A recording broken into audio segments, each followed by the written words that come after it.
자, 부동산 참여 금융회사 이제 요번에는 이제 캐피탈사를 볼게요. 캐피탈사를 통칭 뭐라고 표현하냐면 여전사라고 표현합니다. 여전사라는 건 뭐냐, 여신 전문 회사거든. 그러니까 뭐냐면 예금을 받는 게 아니라 대출만 할 수 있는 그 전문 회사를 바로 여전사라고 표현하는 거예요. 그 대표가 바로 뭐다, 캐피탈 회사가 되는 것이고, 그래서 여신 금융 협회에 등록해야 되고, 원래는 뭐 리스나 활부금융을 주로 했었던 데인데 최근에는 부동산 PF에 많이 참여를 합니다. 그래서 자금은 어디서 왔냐면 이제 회사채를 반영해서 하는데, 저랑도 같이 하는 이 캐피탈 회사가 몇 군데가 있어요. 근데 이 자금을 어느 정도 되냐, 연으로 계산했을 때 보통 2천에서 한 3천억 정도, 많게는 5천억 이상으로 하는 캐피탈 회사들이 있어요. 그래서 이쪽이 아까 얘기하는 사모펀드 그 형태로 들어갈 수 있는 그런 투자 전문 회사라고요. 투자 전문. 사실 요거는 이제 최근입니다. 이게 불과 한 2년, 3년도 안 됐어요. 왜 그러냐면 이제 캐피탈사가 투자 수익을 올려야 되고 자리를 잡아야 되는데, 리스크 할부금융은 이제 너무 많으니까 이게 여기는 수익 내기가 쉽지 않거든요. 그러니까는 이제 좀 더 공격적으로 간 게 이제 최근 2, 3년인데, 그러다 보니까 이제 자금을 계속 이제 처음에는 뭐 500억 했다가 뭐 그 다음에 1000억 했다가 2000억 했다, 이런 식으로 계속 이제, 왜 수익률도 아까 얘기했지만은 어때요? 수익이 만만치가 않잖아요. 그러니까는 그런 식으로 해서 많이 합니다. 그래서 저도 이제 그런 캐피탈 회사 몇 군데랑 같이 지금 하고 있어요. 그래서 거기는 이제 제도권 금융임에도 불구하고 비제도권적인 투자도 할 수 있다라는 거. 근데 모든 조건에 하는 건 아니라는 거 분명히 말씀드려요. 그 중에서 몇 개 정말 괜찮은, 누가 봐도 오케이 하는 그런 데서만 한다는 거는 꼭 명심을 하시기 바랍니다. 그 다음에 네 번째, 자산운용사. 뭐 여러분들 뭐 잘 아시죠? 자산운용사. 부동산 PF 역사를 보게 되면은 원래는 2000년 전까지는 시중은행권에서 PF가 많이 했었어요. 근데 최근에는 이제 안 합니다. 그리고 2000년대 초까지는 시중은행에서 저축은행으로 넘어갔고, 저축은행을 하다가 저축은행 사태가 벌어지면서 이코트 비율이라든지 한 업체당 50억 미만이라든지 이런 것들이 하다 보니까 확 줄어버린 거예요. 그래서 2000년대 중반부터는 증권사가 이제 주도적으로 하는 것이고, 선풍적인 인기를 있었던 게 소위 말하는 이제 메리츠 증권에서 발급했지만 이제 미담 확약, 미분양 담보 확약이라고 해가지고, 사실 이때 메리츠에서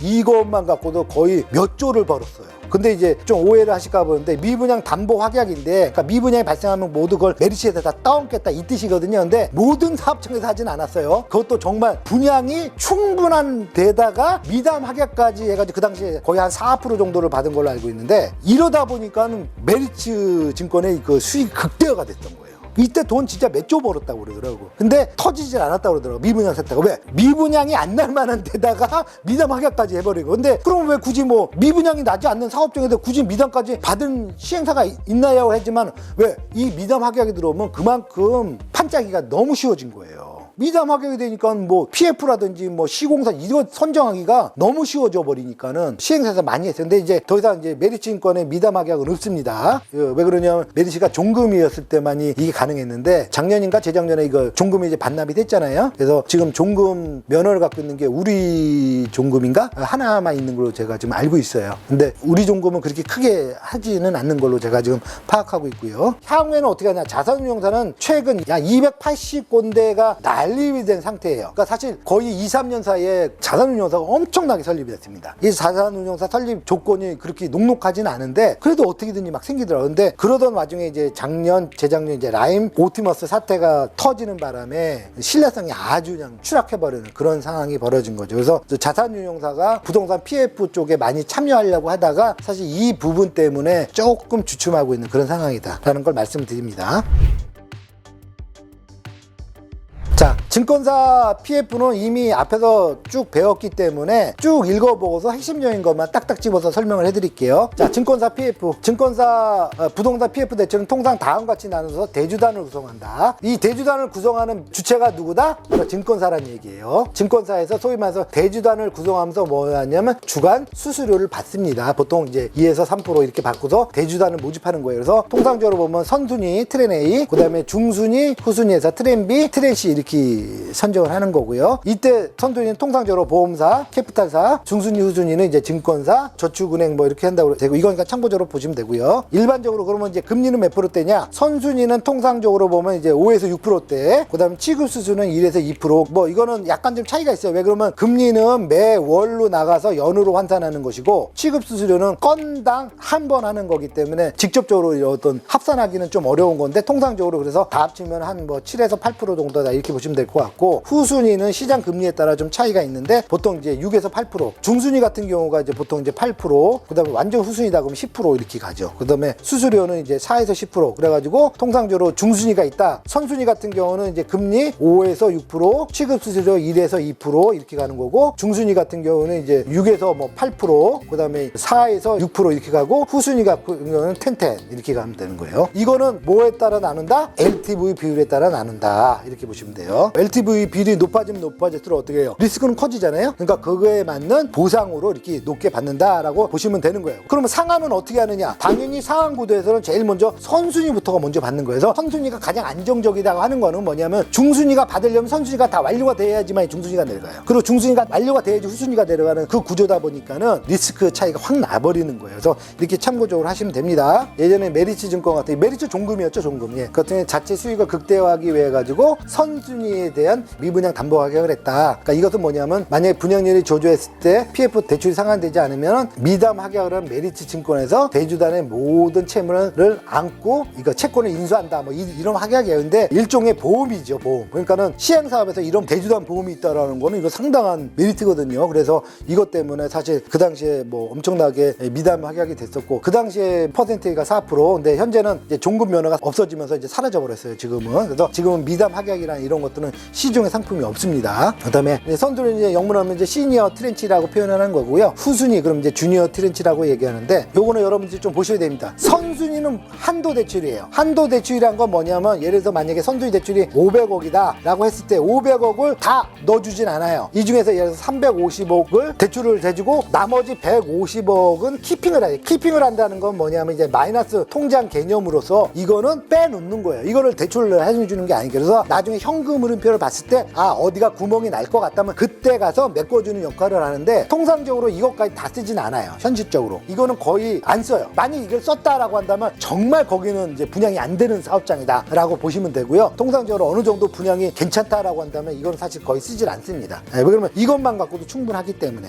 그 다음에 중순위 후순위 일괄대출. 일괄대출이라는 건 뭐냐면, 대출 만약에 200억이다 200억 다 그냥 운용계좌에 다 싸주는 거예요. 그 다음에 상한 순서는 근데 반대죠. 선순위 다음에 후순위인데, 여기서 보면 대출이 실행될 때는 후순위가 먼저 실행되고, 이게 무슨 소리냐면은 대출금이 들어오는 순서가 대출금을 먼저 써야 될 거 아닙니까? 비용에, 공사 비용이라든지 각종 비용에. 그럴 때 후순위 대출이 먼저 사용되는 거예요. 그리고 나서 선순위는 늦게 들어가서 일찍 나온다, 이렇게 보시면 돼요. 그러니까는 대출하고 상한을 봤을 때 선순위는 늦게 대출되고 먼저 상한이 되고, 그리고 일부는 한도 대출로 빼고, 후순위는 먼저 대출되고 늦게 상한되고, 이렇게 돼버리는 거예요. 그러니까 여기서 바로 리스크 차이가 생겨버린 거예요. 그래서 금리 차이가 나는 게 바로 이런 이유 때문에 그런 거예요. 그래서 상한될 때는 선순위가 먼저 상한되는 구조다. 그만큼 안정하다는 얘기죠. 선순위는 안정성을 위주로 짜죠.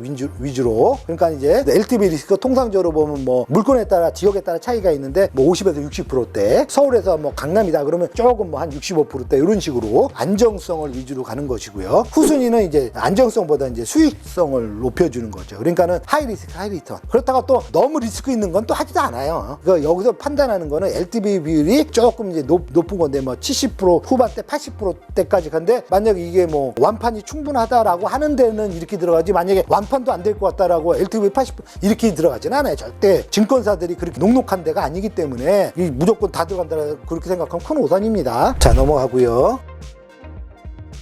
저축은행 PF, 이것도 뭐 앞에서 얘기한 거냐 쭉 읽어보고 갈게요. 저축은행 PF 2000년대 초반만 해도 뭐 엄청나게 있지만, 이제 저축은행 부실 사태가 벌어지면서 그때부터는 이제 금감원의 엄청난 규제를 받습니다. 그래서 통상적으로 저축은행 한 사업장당 한 50억이 최대예요. 그 얘기는 뭐냐면, 예를 들어서 뭐 A 저축은행이 만약 이게 500억이다. A 저축은행, B 저축은행 해가지고 10개를 만들어야 돼. 그래가지고 50억씩 해가지고 이거를 신디케이트처럼, 그러니까 이걸 컨소시엄 한다라고 표현을 하는데, 그래가지고 500억을 맞춰서 대출해주는 그런 구조로 가는 거예요. 그래서 최대 대출 금액이고 여러 저축은행이 모여서 대주단, 그러니까 신디케이터론을 만든다. 이걸 이제 컨소시엄 한다라고 표현하는 거예요. 그래서 이게 일반적입니다. 그리고 새마을금고 같은 경우는 이제 어떤 식으로 하냐면, 새마을금고 각 지점당 연합해가지고 이렇게 하는 식으로 합니다. 자, 그 다음에 저축은행의 대표적인 부동산 PF 규제는 첫 번째, 1번이 이제 자기자본, 이제 이코티 비율은 무조건 20% 이상이 된다. 이거는 지금도 마찬가지예요. 그래서 사실 저축은행이 앞에서 우리 잠깐 봤지만은 올인 코스트가 낮잖아요. 그리고 또 중요한 게 중도금이 문제가 없잖아요. 그럼에도 불구하고 이게 저축은행이 힘든 이유가 바로 이코티 비율 때문에 그래요. 뭐 저도 이제 여러 저축은행의 지점장들하고 이제 하는데 이 이코티 비율은 이건 어쩔 수 없대요. 왜 그러냐면 애시당초 금감에서 내려온 규정이기 때문에 심의에서 애시당초 통과 자체가 안 된다고 이렇게 얘기를 하더라고요. 그래서 요거 때문에 좀 저축은행 좀 PF하기가 좀 어렵고요. 그 다음에 일반적으로 이코티가 없이 레버리지를 많이 일으키고자 하는 시행사는 저축은행 PF를 할 수 없다. 예, 맞습니다.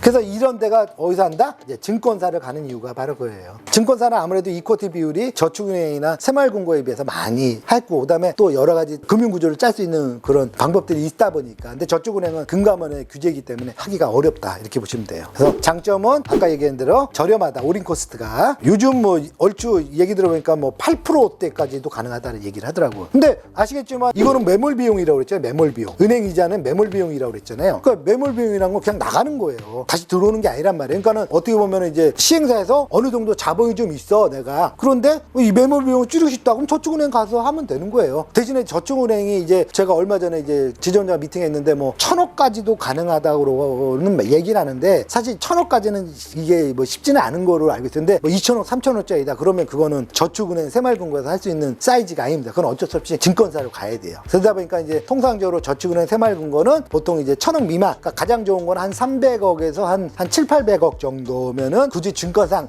이코티 비율만 어느 정도 있다라고 한다면은 굳이 증권사 가서 비싸게 할 이유는 없다. 그래서 저 같은 경우는 이제 사이즈가 크거나 이코티 비율이 부족하거나 이러면은 저는 이제 증권사로 가고, 자기 자본도 어느 정도 충분하고 사이즈도 뭐 1,000억 미만이다. 그러면 이제 저는 이제 저축은행 새마을금고에서 이제 풀어줍니다. 그래서 상황에 따라서 케이스 바이 케이스로 네트워크를 활용하는 게 좋다라고 말씀을 드립니다. 그 다음에 이게 어떻게 보면 되게 중요한 건데, 중도금 대출 확보가 용이하다. 이거는 이제 9억 이하여야지. 9억 이하. 일반 증권사의 올인 코스트가 평균 뭐 12, 13, 뭐 이게도 15%, 심지어 어떤 때는 16, 17%까지 가더라고요. 이 정도가 됐다면 벌써 LTV 비율이 어마어마하다는 얘기예요. 그러면 이게 사실 수익성 내기가 쉽지가 않아요. 근데 저축은 평균적으로 9에서 10%는 이거보다 더 낮을 수도 있고요. 그래서 저축은행은 중도금 대출 대란이 일어난 후에 자체 부동산 PF만 중도금을 대출하기 때문에 상당히 장점이 있다라는 거. 이건 배운 거니까 그냥 쭉 읽어보면 될 겁니다.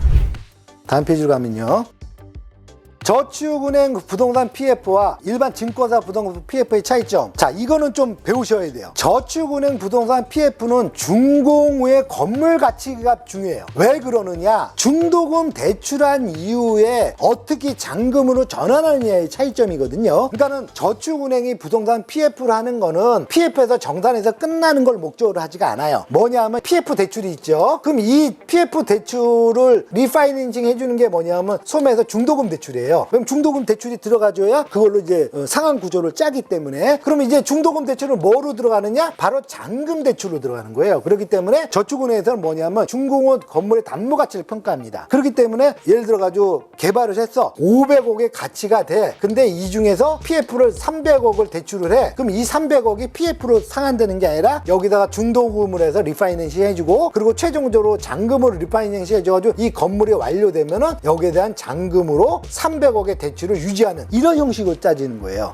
그래서 저축은행은 이런 게 좋은 거예요. 시스템 자체고. 왜냐면 증권사는 무조건 정산하고 끝나버리거든. 왜냐면 증권사는 이걸 대출해서 가지는 않기 때문에 작은 규모 분양형도 가능해요. 왜 그러면 수분양자의 각각 개개의 잔금 대출은 전환이 돼버리면 되니까. 하지만 어쨌든 간에 임대형 같은 경우도 이거 저축은행에서는 왜 임대를 했는데 통 건물이 500억이다. 그러면 PF 대출해주고, 그래서 그럴 경우는 바로 준공하고도 잔금으로 전환해주고, 만약에 분양형이다 그러면 중고금 대출해주고, 나중에 잔금 대출은 수분양 개개인별로 잔금 대출로 가는 것이고, 이런 식으로 해서 전환이 되고, 증권사는 그런 거 없이 정산하면서 그냥 끝, 다음 대출은 없으니까 그렇게 생각하시면 돼요. 자, 그래서 증권사 부동산 PF는 이 준공후 건물 담보 가치 이게 따지진 않아요. 뭘 중요한다? 현금 흐름이 중요한 거예요. 그래서 정리를 해보면은 저축은행 PF는 물론 이제 PF가 목적이지만 뭐로 전환될 수 있다? 중도금 대출, 잔금 대출로 리파이낸싱이 가능한 거고, 증권사 PF는 중도금을 하는 데가 아니잖아요. 잔금을 하는 데가 아니잖아요. 그러니까 어떻게 해요? 정산하고 끝나는 거다. 그러니까는 건물의 향후의 가치 이런 걸 따지는 게 아니라 뭐다? 현금 흐름을 보고 상환 구조만을 따진다. 이렇게 보시면 돼요. 그러니까는 저축은행은 담보 가치, 증권사는 현금 흐름, 이렇게만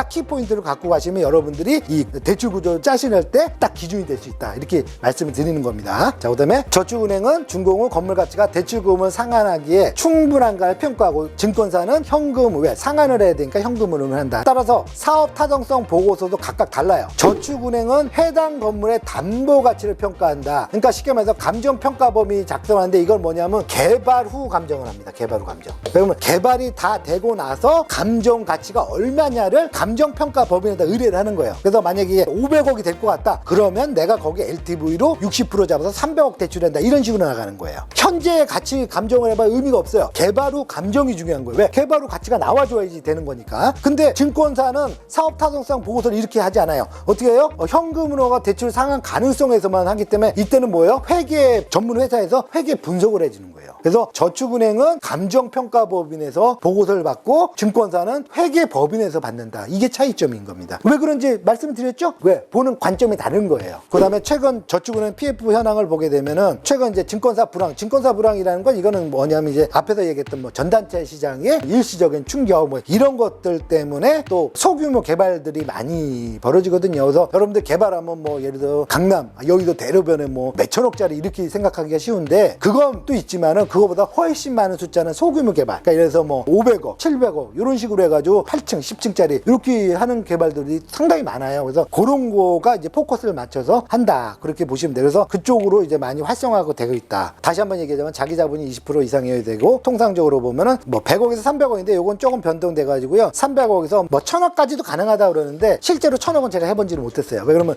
좀 쉽지는 않을 거야, 아마. 그 정도 모으려면. 왜냐면 1000억을 모으려면은 50억만 해주는 저축은행이 20개가 모여야 되는데, 이 컨소시엄 20개 모집한다는 거, 이것이 녹록한 거 아니거든요. 그렇기 때문에 제가 봤을 때는 아마 맥스는 700~800억이다 라고 보여집니다. 그리고 자기자본 부족분은 시공사를 입보를 활용한다. 이건 뭐냐면 금융에서 쓰는 기법인데, 예를 들어서 저축은행을 하려면 20% 이코티 비율이 무조건 있어야 된다고 그러잖아요. 근데 만약에 15%가 있어, 그러면 5% 때문에 못하는 거잖아요. 이럴 경우에는 저축은행은 안 해줘요. 그러면 어떻게 해야 되냐? 그럼 무조건 증권사를 가서 그 오리코스 비싸게 가야 되느냐? 그거를 해지하는 방법이 또 있습니다. 그 대표적인 게 뭐냐면 이제 시공사 입보라고 그래가지고, 시공사가 향후에 공사를 하게 된 공사대금 채권이 있잖아요. 그거를 바탕으로 해가지고, 아, 이렇게 보니까 내가 이거를 시행사에다가 얼마만큼을 대여를 해준다. 이걸 이제 소위 말해서 시공사 대여금이에요. 그래서 이거를 시공사 입보라고 표현을 하는 건데, 이거는 그냥 뭐 현실에도 많이 써요. 많이 쓰는데 약간 편법 같은 것기도 하고요. 근데 현실에도 실제로 많이 쓰고, 저도 여러 건을 해드렸습니다. 그래서 자기 자본이 꼭 부족하니까 이거 무조건 저축은행을 못한다, 무조건 증권사 가서 무조건 해야 된다 라고 생각하는 경우도 있겠지만, 그렇지 않은 방법도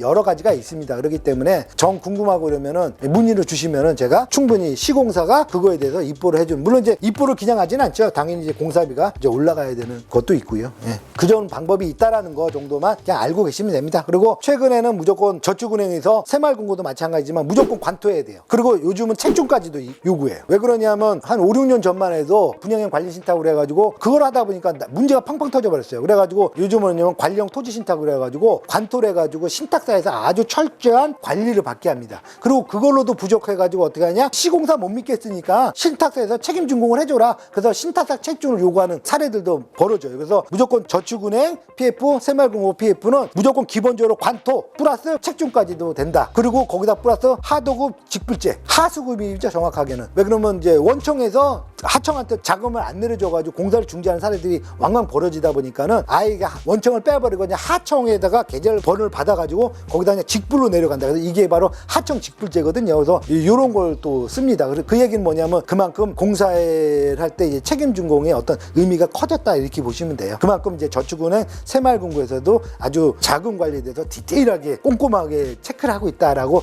판단하시면 되는 겁니다. 신탁사 개발 신탁, 이걸 우리는 통상 뭐라고 하냐면 개탁이라고 표현을 하거든요. 근데 이건 뭐냐면은, 원래는 이제 차입형 신탁사가 쉽게 말해서 시행의 역할을 한다, 이게 다른 말로 차입형 신탁이라고 얘기하는데, 그러니까 신탁사가 시행사가 되는 거예요. 어차피 신탁으로 이제 소유권을 이전하잖아요. 그럼 이거를 책임지고 신탁사가 이걸로 해가지고 모든 자금 이런 것들을 다, 뭐 시공사 이런 걸 다 선정해가지고 자기가 공사를 하고서 거기에 대한 이제 수수료를 받고, 건물주가 있잖아요, 시행사, 이 사람한테 이제 넘겨준다, 이런 뜻이거든요. 근데 솔직히 저는 이거는 선호하지 않습니다. 왜 그러냐면, 이게 개탁해가지고 제가 돈 벌었다는 시행사를 못 봤기 때문에, 그거는 뭐 다른 걸 다 넘어가서 몇 가지만 체크하고 그냥 바로 넘어갈게요. 개발 신탁에 다음 같은 특징이 있다. 사업에 대한 모든 책임을 책임을 뭐한다? 신탁사가 아예 다 부담을 한다. 책임 준공, 분양 및 자금 조달 일체를 신탁사가 부담을 하다니까 어떻게 보면 신탁사 사업이나 마찬가지예요. 그래서 개발 신탁이고 차입형 신탁 이렇게 되는 건데, 그러니까 신탁사 자체 사업이다. 신탁사가 책임 준공을 하고 분양이 끝난 후에 자체적으로 투입한 금원이 상하되면